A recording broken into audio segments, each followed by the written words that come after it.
This is Where We Live. I'm John Dankosky. Coming up, we'll be talking about New York Governor Andrew Cuomo's big plans for Penn Station. It's long been the less grand of the city's two big train stations. But first, Puerto Rico has defaulted on debt obligations for the second time in the island's history.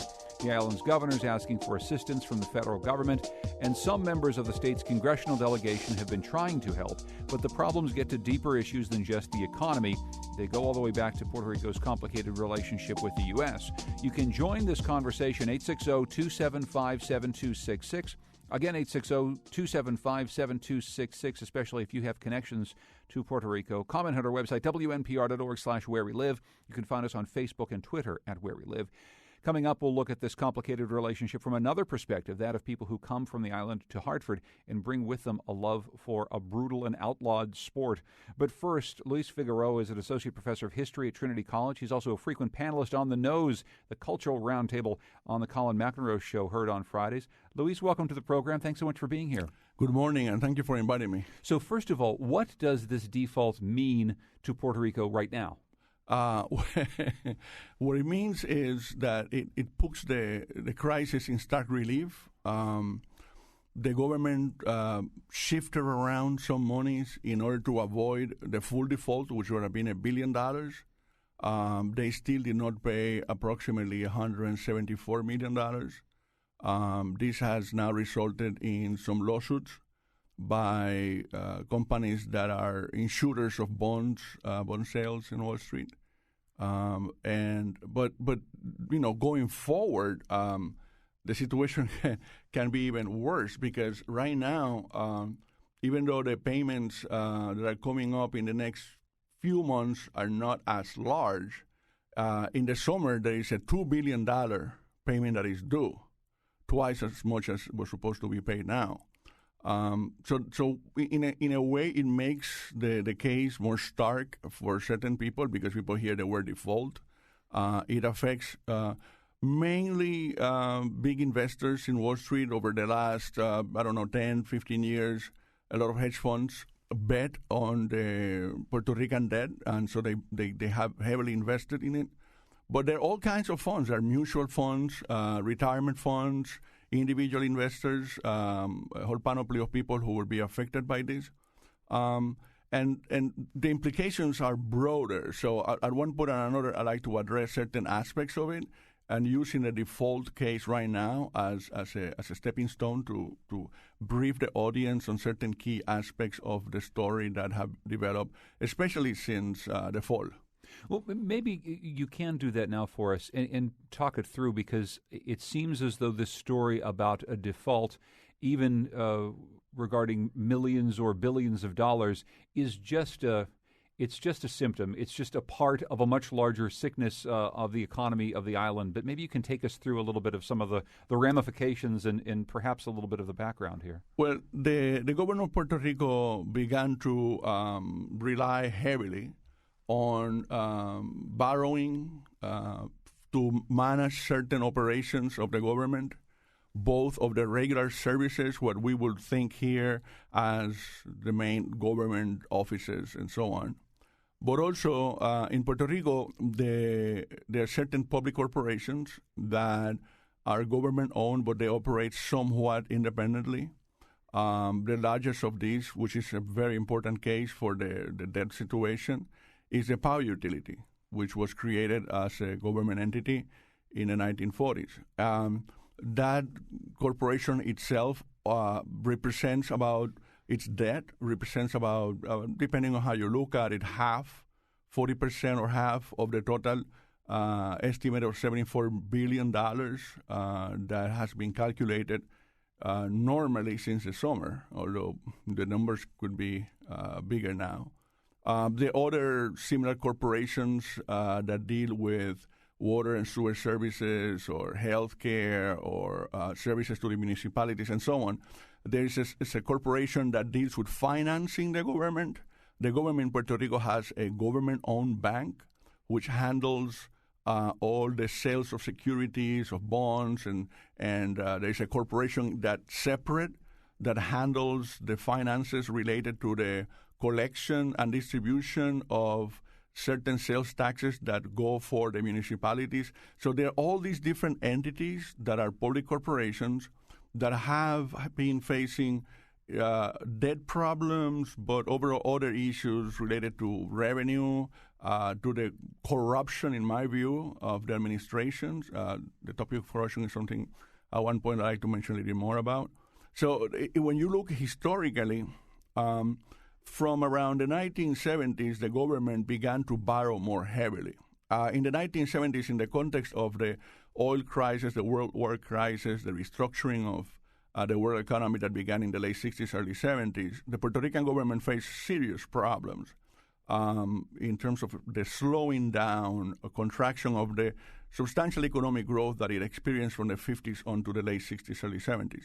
And so at that time, the federal government took certain steps to provide some relief to Puerto Rico, providing, for example, food stamps or money for students to go to college, etc., grants to municipalities, much more than before. So what we call in Puerto Rico transfer funds from the federal government, either to individuals, such as veteran benefits and Social Security benefits, and so on, but especially to government agencies at the central level, what we would call in Puerto Rico the national government, or the municipalities. It increased substantially in the 70s, and that helped mitigate the crisis. But there were issues with repayment of debt and bonds and so on at that time. And there was a very important report by a Harvard economist, Tobin, that made recommendations for restructuring the economy in many certain ways, but a lot of it was not followed. And now what happened was that the Puerto Rican economy was able to rebound in large part because there was a federal provision in the federal tax code called, at that time, Section 936, that allowed for American companies operating in Puerto Rico to repatriate to the United States their profits generated by these factories in Puerto Rico, right? And so this was a version of the initial program of incentives that allowed industrialization of the 50s and 60s. But what it did is that it allowed for a new phase of industrialization that was mainly high-tech in the pharmaceutical electronics industry, created a significant amount of employment. And one of the interesting provisions was that the companies, the American companies, these factories, the money that they generated in Puerto Rico, they had to keep it in Puerto Rico, park it in Puerto Rican banks for a while, 6 months, 9 months, a year, before they brought it to the United States. Now, this to the audience, this might sound a little bit technical, but imagine this. All of a sudden, we have billions of dollars floating in the Puerto Rican economy, in the financial system locally, for certain amounts of time. So the local banks expanded, and they began to offer a great deal of credit to the local population, far easier than before. And so there was a boom that was financed on the one hand by the federal government transferring more money to the government of Puerto Rico or to individuals, on the other hand by these corporations who were creating these jobs, but also by this financial mechanism, right? So the period that goes from the late 70s and through the 80s and the 90s, there were up and downs, but it was pretty much a certain stable situation, and for some people, moving into the middle class or so on and so forth, consumerism, shopping malls, a certain degree of modernity. And then here's the problem, is that in the 1990s, the government of Puerto Rico was in the hands of the party that wants to make Puerto Rico a state, right? And so this special provision for tax exemptions for American companies in Puerto Rico was seen as an impediment to achieve statehood because it treated Puerto Rico different from the states. So one of the strategies of the pro-statehood government in the 90s was to go to Congress and convince Congress to eliminate this, right? Because they wanted Puerto Rico to be on the road to becoming a state. Well, Congress said, of course, we want revenues and so on, so they eliminated it, and it was phased out over time. By 2006, this is over, right? So as a result, from the late 90s and especially the first few years of the 2000s, a lot of these companies began to leave Puerto Rico. A lot of these factories began to leave Puerto Rico, right? So I met here in Hartford because there are connections to us here locally. I went to a local hardware store to buy certain things in the summer. And the clerk there who attended to me turned out to be Puerto Rican. I noticed the accent, and so I talked to him. And I said, so, why are you here? I said, well, the factory I work in closed when they eliminated this tax incentive.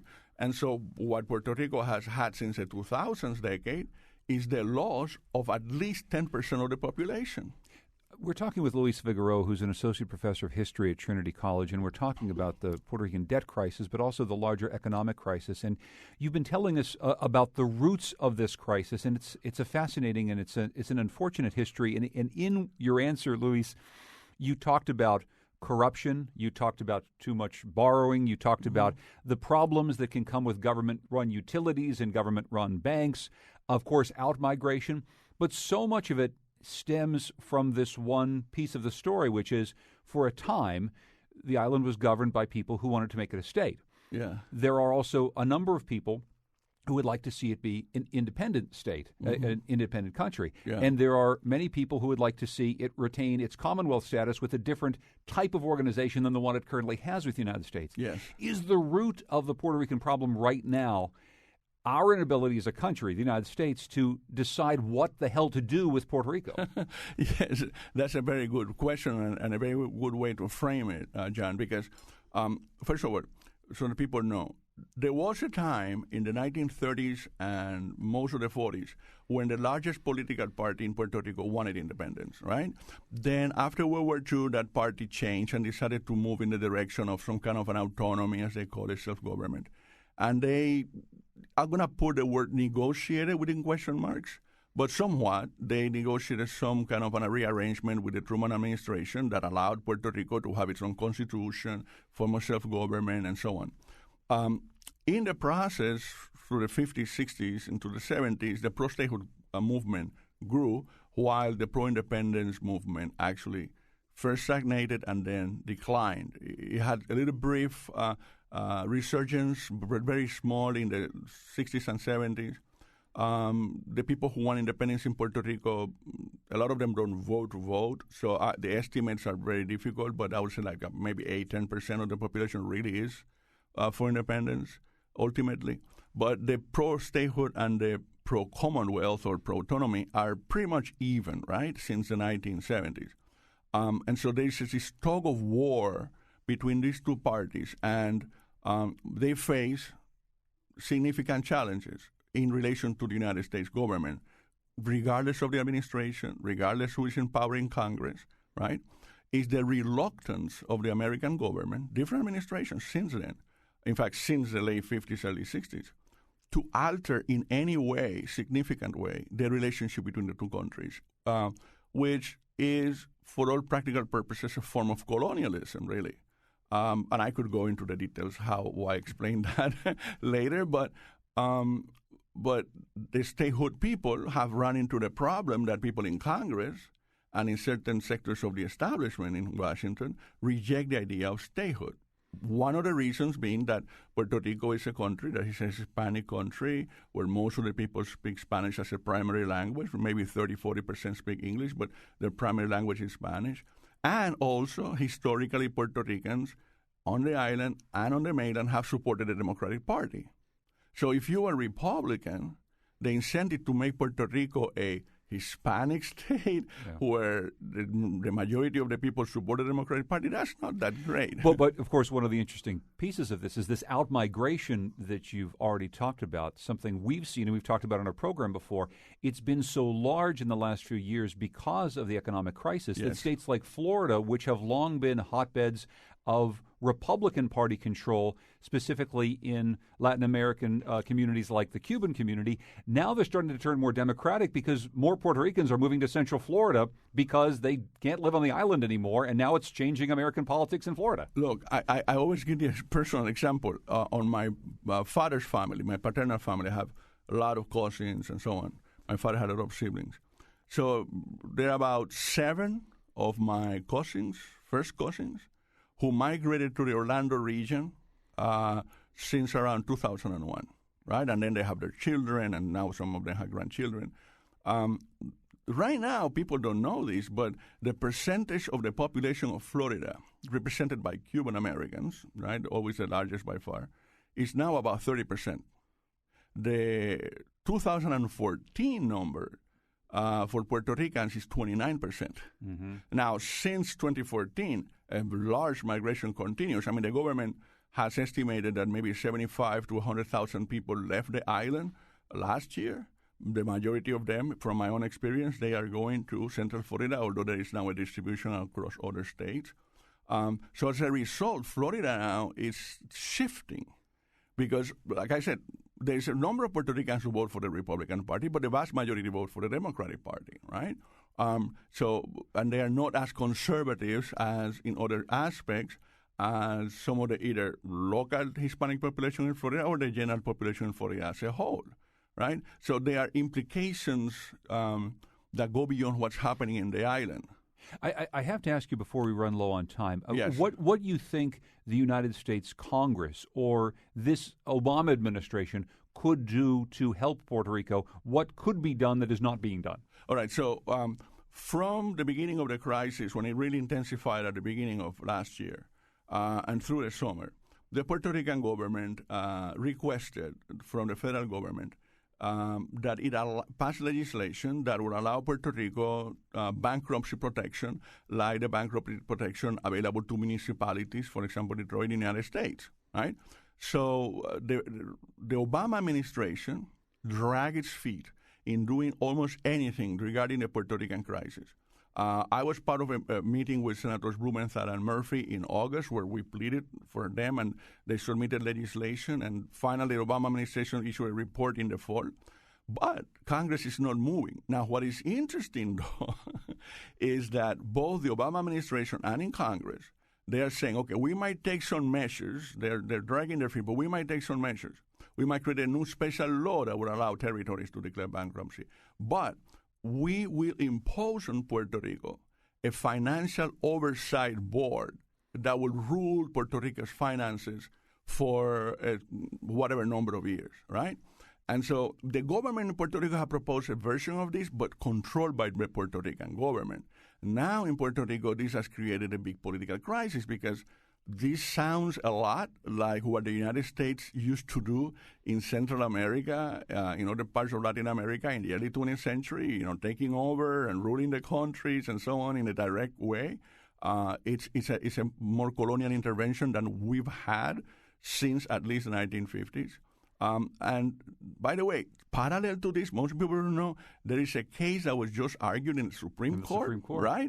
It's a very technical case that has to do with the concept of double jeopardy. There's a fellow who faced gun charges on the federal court level, and the government of Puerto Rico wants to charge him as well. So the case is in the Supreme Court, and part of the argument is, states can do this. So Puerto Rico argued that we have a certain degree of shared sovereignty, so we should be able to do it. And surprisingly, the administration, in its briefs to the Supreme Court, said no. Puerto Rico has no degree whatsoever of sovereignty. It is just a territory that has no power whatsoever.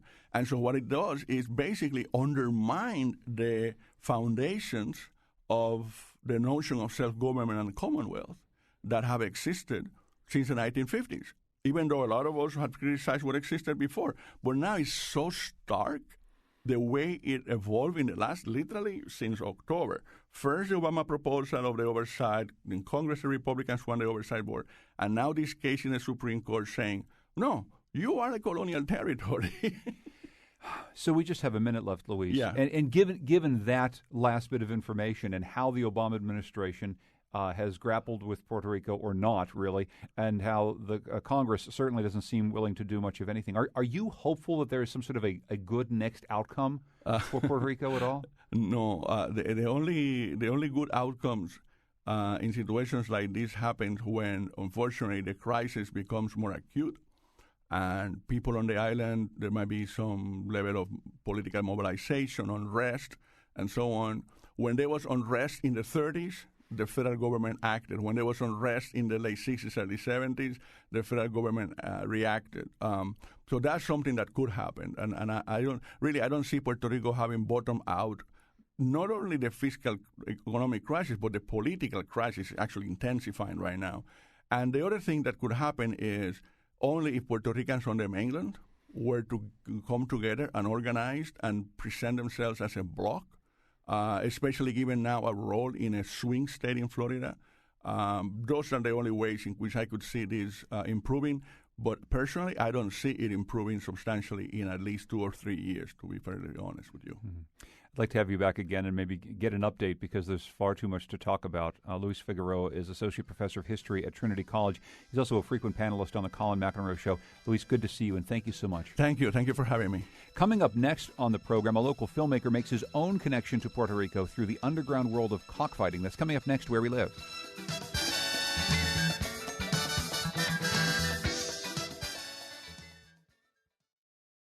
This is Where We Live. I'm John Dankosky. We're less than a week away from our big Wheelhouse Uncensored 2.0 event. It's January 19th at the Tavern right in downtown New Haven. We'll be talking news and politics as usual, but it'll be a bit more freewheeling than usual, and you'll get some good food and drink as well. Go to our Facebook page to find out more. It's at Where We Live, and I really hope to see you there. Today, Where We Live, we're taking a look at the realities of Puerto Rican life, both on the island and in Connecticut. It's something Hartford-born filmmaker Pedro Bermudez explored in depth for his new short film, Hasta Mañana. On the surface, Hasta Mañana is about the very real, very illegal local underground cockfighting circuit. Dig a little deeper, though, and it's about something much bigger, the challenges and uncertainties facing Connecticut's Puerto Rican immigrant community. Earlier this week, Pedro stopped by our studios to talk more about the film, which premieres tonight at 7:30 at Real Art Ways in Hartford. Pedro Bermudez, thank you so much for coming into Where We Live. I appreciate it. It's good to see you. Good to see you, John. So first of all, tell us why you wanted to tell this story in film. It was a story that had been with me for a long time. I was 18 years old. I was an undergraduate at the University of Hartford, a film student, and I was on vacation. I went to Yabucoa, Puerto Rico, where my family's from. So I find myself in a gallera, where they organize the cockfights, and it's legal on the island. And I'm filming, and the gentlemen there, they thought maybe I was taking photographs. I'm not sure. And I noticed that they were all posing with their birds, and I thought, oh, this is funny. It's like these birds are some sort of representation of who they think they are, who they want to be. And a man came up to me, and he says he's from Rochester, New York. He says, we love cockfighting so much that we fight them in Rochester in the dead of winter. So that got me thinking, well, if that's true of Rochester, that's got to be true of Hartford. But I didn't do anything really with the idea for some time. And coming back many years later, when I came back to Hartford from Los Angeles, I said, well, I want to tell stories about my community. How can I do that? I know I want to tell this one. And it got the wheels in motion. When you started to look into this in Hartford, what did you find? What did you find about cockfighting here in Hartford? It was full of contradictions. It was absolutely full of contradictions. I found people's excitement, especially in the Puerto Rican community and their familiarity. Well, everybody had an uncle or a cousin or a brother who did it on the island. I found this real acceptance, this cultural acceptance there. I also saw it for what it was. It's a very brutal activity, of course. And so those contradictions were what I sought to investigate because I couldn't make sense of it myself. It is very brutal, and as you say, it's illegal here, but it's still legal in Puerto Rico. Why is that? I think it's so culturally rooted on the island that I think it'll just continue to be. And there's other places in the world, of course, where it's legal. I mean, it was legal in some of the American states, Oklahoma, Missouri, until recently. So this is something with a very long tradition. We don't have to look very far. If we look at Armsmere, there's a cockfighting ring in the Colt family house. So I think it's something that is so rooted in history that it just continues to proliferate, especially among communities that are disenfranchised. We have a short clip from the film. Maybe you could just set this up for us, because it's in Spanish, but I'd like to play a little bit. Sure. So just so folks have an idea, it's a very simple story that I wanted to tell. It's about a grandfather and his grandson. And the grandfather, you get the sense, has been struggling for many years with some type of substance abuse. And when his grandson comes from Puerto Rico to live with him, it all becomes too much to handle. One day his grandson has his shoes stolen, and so he figures, well, I've got to get this kid some new shoes. Dead of winter, Hartford, Connecticut. How am I going to do that? He doesn't have a dime, but he does have a prized rooster, and so he figures, well, if I can sell this rooster, then I can help this kid out.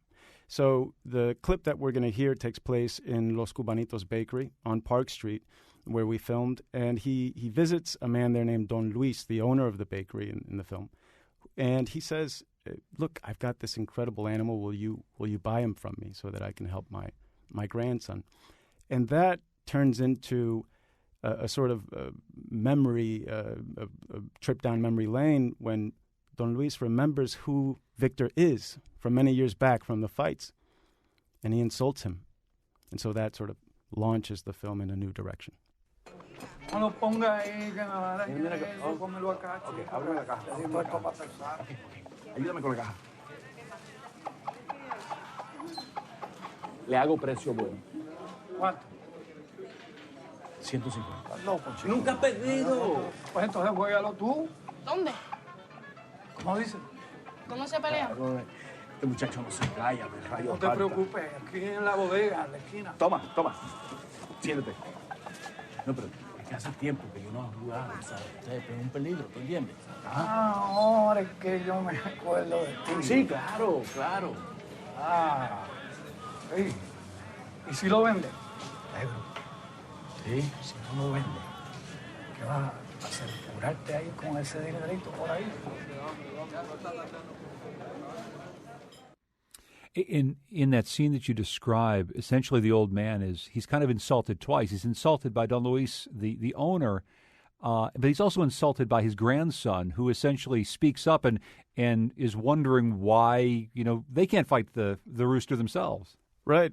And I think what's interesting about that scene is that as much as he wants to present a certain image to his grandson of, I've got it all together, I'm going to take care of you, I'm sacrificing for you, everywhere he turns, that image that he wants to project is betrayed by his own history, by his own past, and he can't escape it.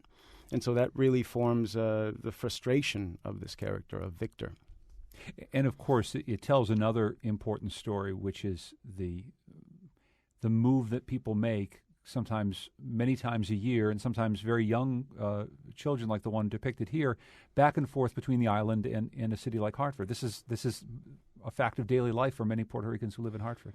Absolutely, and that's something that's rooted in a very long history. On the island of Puerto Rico, as we know, in the 1950s, there was Operation Bootstrap that was launched by the governor there, Don Luis Muñoz Marín. And some people say, well, that was the best thing that happened to the island. It industrialized the island in an incredible way. And other people say, well, not so fast. That wasn't all that great. It forced a lot of folks to leave the countryside, and farming no longer was the main industry. They went to work in factories in the cities. But a lot of those jobs went to women. And so the men had to find employment here in the United States. So we see that those patterns of migration have very long roots, and they continue to this day. The only problem with this day today is that those factory jobs are gone. Mm. We're talking with Pedro Bermudez. He's a filmmaker, and he has a new film that is premiering at Real Artways tonight at 7:30. It's called Hasta Mañana, and it talks about cockfighting, something that is legal in Puerto Rico and something that is illegal here in the United States. And it's a beautiful short film. This is where we live.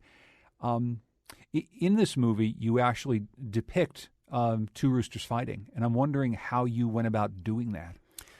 We wanted to ensure that two things: that we were truthful, faithful to the reality of these fights. We wanted to capture what that violence is all about in a very authentic way. We also wanted to make sure that the safety of the animals was paramount. And so we reached out very early on to the American Humane Society. And we also reached out to an incredible animal wrangler. We've seen his work in The Rum Diary with Johnny Depp. His name is Eric Colon. So Eric came up from Miami, and he brought the animals with him. And it was pretty innovative, actually. He created a harness using his wife's bras and microfilament wire. And so Eric would be on one side of the room, and his son would be on the other side of the room. And when we were ready to film, they would be holding the animals back just enough so that they made contact. And we would intercut with a prop bird. It was a taxidermied bird. And through the magic of movie editing, it looks quite realistic. The other thing that Eric was able to do with some of the animals is he actually trained these animals, some of the most aggressive in the world, to play dead, which was really incredible. So you can imagine a bird lying perfectly still and another circling around him, and Eric was able to do that. It is remarkably lifelike, and it feels very dangerous as you're watching it. It feels as though there really is quite some violence going on. Is your experience with this sport? I suppose we call it a sport. Is it one in which you say, "My God, what violence"? Or is there some part of you that says, "This is a part of a cultural tradition that people from Puerto Rico have been doing for quite some time. I feel some pride in it." Is there something there for you?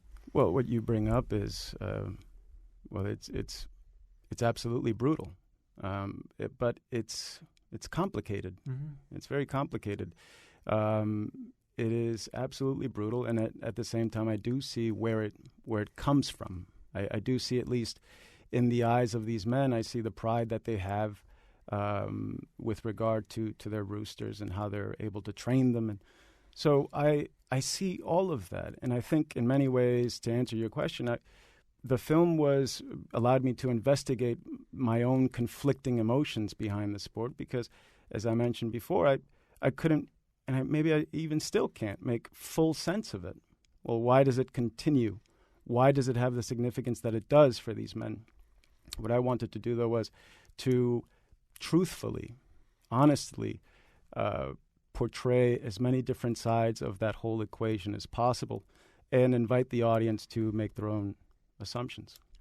There are also some beautiful scenes shot throughout Hartford, and they're in and out of bars and bodegas, and a number of characters have very small roles, women drinking and dancing and friends greeting each other. Who are the people in this movie? We had one professional actor, and that's our lead, Victor, who was played by Anthony Ruiz, New York City-based actor, veteran actor. He was incredible. He was wonderful to work with. Everybody else was a Hartford resident, a non-professional, and that's one of the amazing things about making a film like this along Park Street in Hartford, is the moment you tell folks that you're going to make a film, everybody wants to join in. I remember our casting session, we had over 100 people show up. And the first person, I'll never forget, the first person that showed up was Jorge, who plays Bonito. He showed up with his whole family. He was so excited to share his experiences with us. And he made it in the film. Were there any people who were concerned because they were involved in cockfighting in Hartford who said, I'd love to talk to you about this, Pedro, but this is getting a little too close for comfort? I found both sides of that.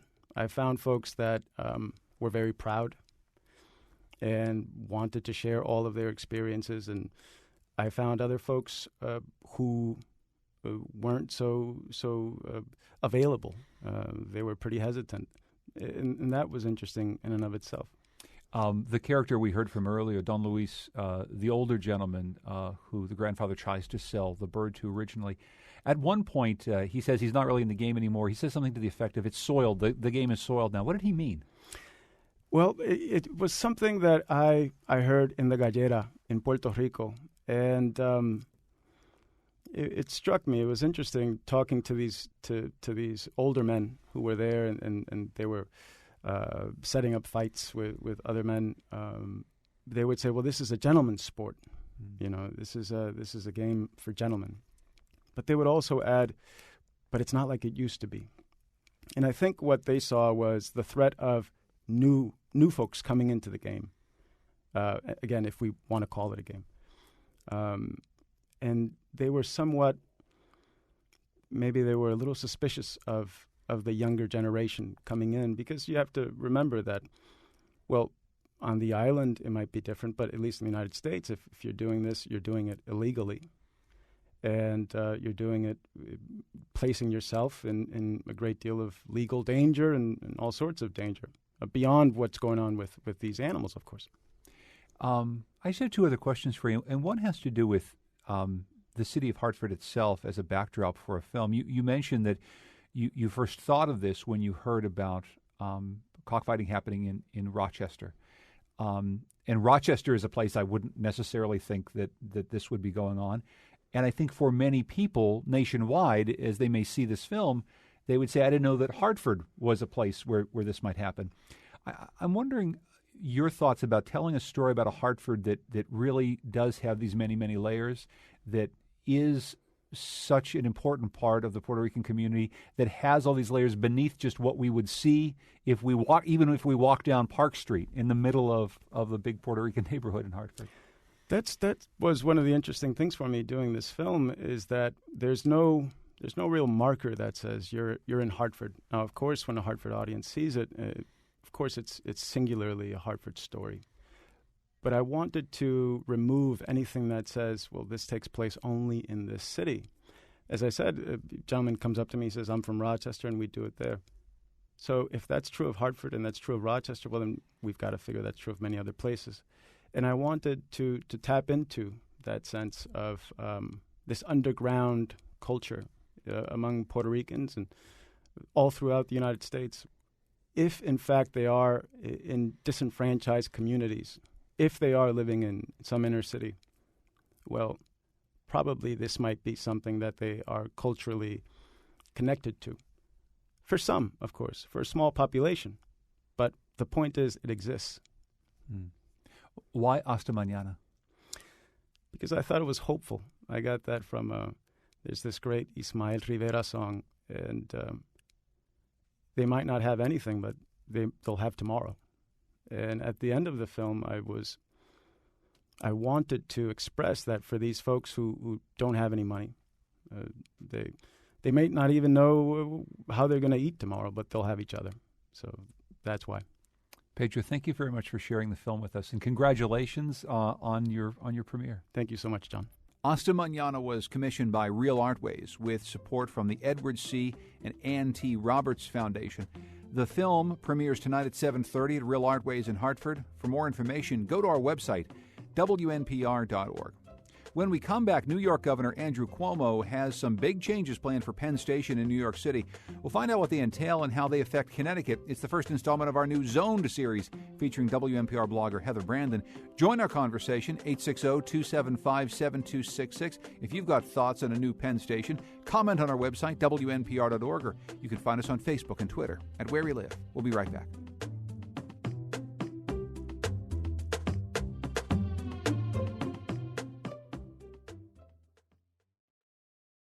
This is Where We Live. I'm John Dankosky. Coming up on tomorrow's show, what happens when you change no means no to yes means yes? Connecticut joins a handful of states that are pushing for new laws in an effort to combat the epidemic of sexual violence on college campuses. But do affirmative consent laws go far enough? It's part of our conversation tomorrow here on Where We Live. I hope you can join us. Tonight, the Mark Twain House in Hartford will host a free panel discussion in connection with Hartford Stage's production of Body of an American. British Middle East expert Emma Skye, who's been a guest here on Where We Live, will join Pulitzer Prize-winning journalist David Finkel, author of The Good Soldiers and Body of an American. They'll talk about the aftermath of U.S. entanglements from Somalia to Iraq and the consequences that can reverberate abroad and at home. This discussion begins at 7 o'clock. It's moderated by WNPR's own Lucy Nalpathanchel, and I hope that you can make it.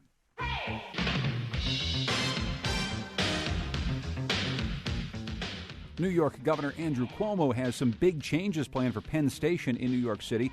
WNPR's Heather Brandon wrote about this on her blog Zoned, where she tackles issues related to transportation and land use. She joins us now along with WNYC senior editor Matthew Sherman for the first installment of our new Zoned series here on Where We Live. Heather and Matthew, welcome to Where We Live. Thanks. Hi, John. How you doing? Good, good. And I'll start with you, Heather. You highlighted some stuff on your blog about Cuomo's plans, and you think it really isn't interesting here in Connecticut. Why is that? Well, I think one of the things that might interest Connecticut and all of New England, actually, is that Cuomo wants to connect Metro North to Penn Station. He's proposed building 4 new Metro North stations in the Bronx. and what I believe is really the first time that Metro North can go directly to Penn Station. So Penn Station is not really like the most beautiful gateway to the city, and Cuomo has acknowledged that. He wants to try to fix that. It's kind of like a dark, rat's maze of a place. But it also is like a really significant hub for transportation because that's where you can get Amtrak. That's where you can get bus lines. If you're trying to save a buck and you need to catch Megabus, you can stand on a corner outside Penn Station, and Long Island Railroad works out of there. So this connection for Metro North really simplifies a lot of things, and it means people can take a bus from somewhere else in New England to a Metro North station in Connecticut and kind of easily get to a lot of other places in the country. We call that multimodal transportation. Well, so Matt, tell us about some of these high-level changes. Heather mentioned some of them. I mean, new train stations in the Bronx and connections to Metro North. Give us a rundown of what the governor's talking about here. Right. Well, basically, the new line or the new connection is pretty clever. It's actually been around, the idea has been around for about 15 years or so.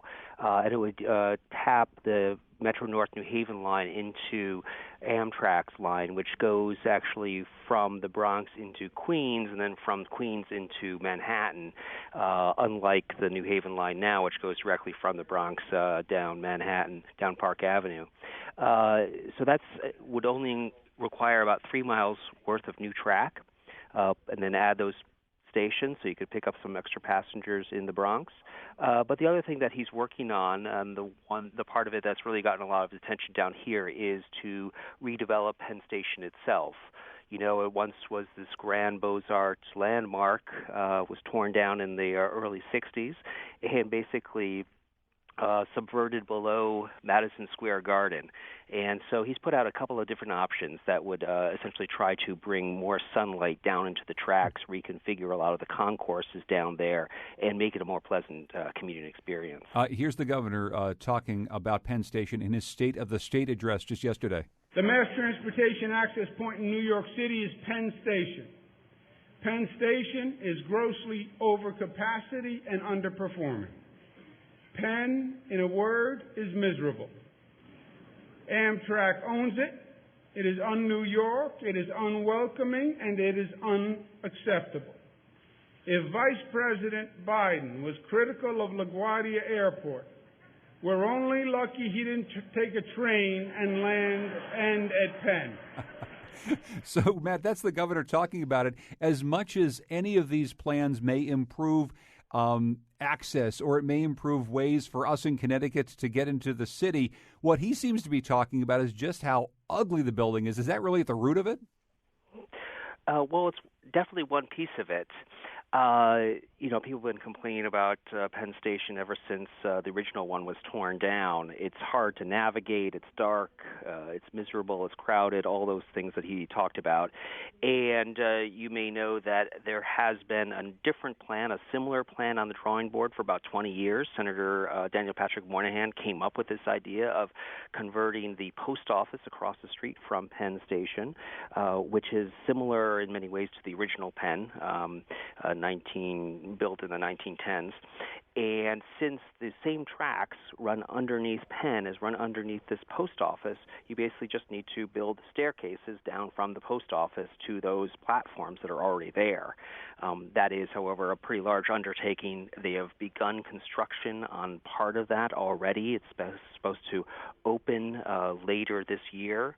And this idea, though, of opening up, redeveloping Penn Station itself has been around also for a while. There was the developers who first won the contract to redo the post office had this amazing, elaborate swap in which they wanted to move the basketball arena over to the post office and then get access to a whole new city block and really do it right. Giant plan, I think about $15 billion in total.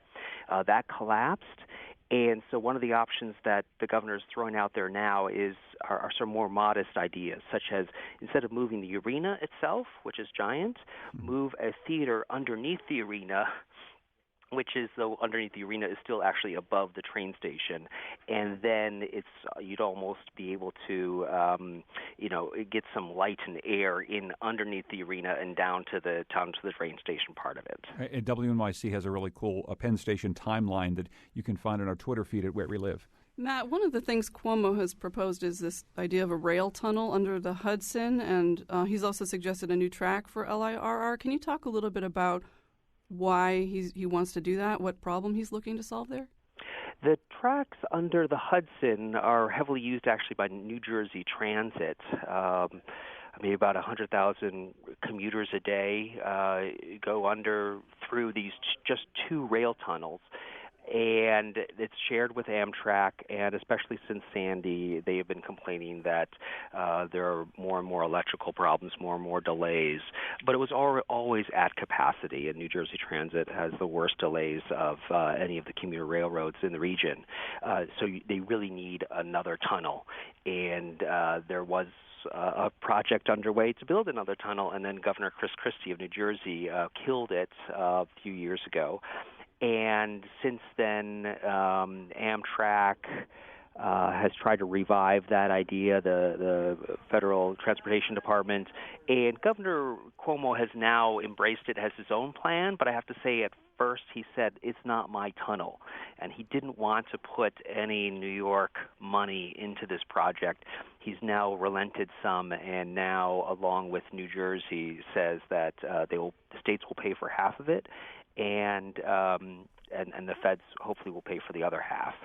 Well, I was just going to say, while you're talking about paying for things, and we just have a few minutes left, Matt, the big question is, where's the money coming from for all of this stuff? We're talking about, in Connecticut, a huge transportation plan that our governor, Dan Malloy, wants to undergo. It includes rail and rebuilding roadways and bridges and that sort of thing, but we're sort of coming up blank on where all the money's going to come from. What's the answer in New York? So the Metro North part of it will be paid for by a combination of Metro North and the state of New York. Some of it may come from the feds. I'm not quite sure how much of it. The Penn Station redevelopment, which might cost as much as $3 billion, that's supposed to come from these developers that would be able to sell retail space down in this new Penn Station. And there's a big question as to whether or not that's really economically viable, whether there's enough money in retail to pay for $3 billion of a train station. I should say there is a little bit of state money in there, too, and federal money, but very little. And so much of this is really dependent on the idea that all of these changes will help to increase ridership. You got to get more people on the rails if you're actually going to get enough people to pay for all this and make it worthwhile. Yeah, well, the way things are going now, that shouldn't be a problem. Really, it's almost like there are too many people riding and not enough space for them. So in many ways, we're just going to be catching up to the capacity that we really need. Matthew Sherman is a senior editor at WNYC. Again, you can find a really cool Penn Station timeline at WNYC, and also we're tweeting it out at Where We Live. Thanks so much, Matthew. I appreciate it. Thank you, John. And so, Heather, if they go to zonect.org, what can people find? Because I know this is something you've been covering. There's a few pictures of the renderings. It's really just proposals, just ideas for what Penn Station might look like, and then plenty of links for more information. What do you think that the impact is going to be for Connecticut commuters? If some of these plans get done, do you think that we really will be able to connect in a little bit better way? Because so many people make their livelihood going into New York City, and of course, it's the center for entertainment. Do you think that this is a big thing for our region? I do. I think it's a big deal. We've got to make sure that we're operating really well on this end of it, too. So that's the challenge, is like, can we match what New York is going to be able to provide? Heather Brandon is WNPR's digital editor. She's also the host of Zoned. It's a blog about land use and transportation. You can find out more at zonedct.org. Thank you so much, Heather. Thanks. Our program is produced by Lydia Brown with Tucker Ives. If you want to find out more about our event that's coming up next week in New Haven, just go to our Facebook page at Where We Live. I'm John Dankosky. Thanks for joining us.